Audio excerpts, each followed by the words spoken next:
Go ahead, Mr. Gilmer. What did the look like when you got through with him? You were given 30 days once for disorderly conduct, Robinson. He beat me, Mr. Gilmer. But you were convicted, weren't you? It's a misdemeanor, and it's in the record, Judge. Witness will answer, though. Yes, sir. I got 30 days. Robinson, you're pretty good at busting up chipper robes and kindling with one hand, aren't you? Yes, sir. I reckon so. Strong enough to choke the breath out of a woman and sling her to the floor? No, sir. I never done that.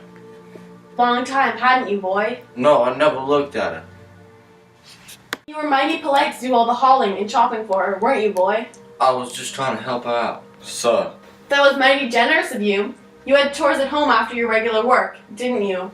Yes, sir. Why didn't you do them instead of Mrs. Yule's? I did them both, sir. You must have been pretty busy. Why? Why what, sir? Why were you so eager to help her out? Why were you so anxious to do that woman's chores?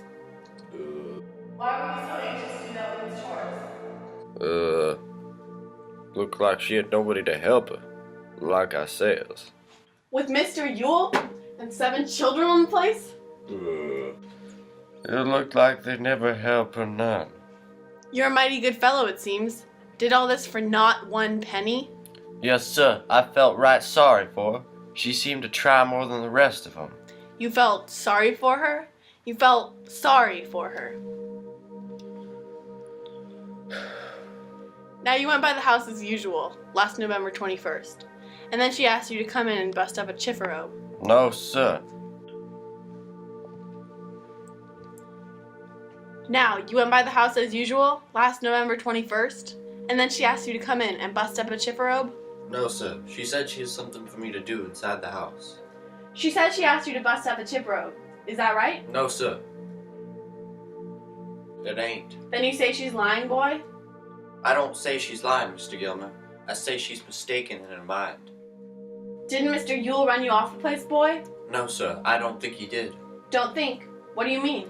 I mean, I didn't stay in long enough for him to run me off. You're very candid about this. Why did you run so fast? I says I was scared, sir. If you had a clear conscience, why were you scared? Like I says before, it weren't safe for be in a fix like that. But you weren't in a fix. You testified that you were resisting Mrs. Yule. Were you so scared she'd hurt you? A big buck like you? No, sir. Scared I'd be in court, just like I am now. Are you being impudent to me, boy? No, sir. I didn't.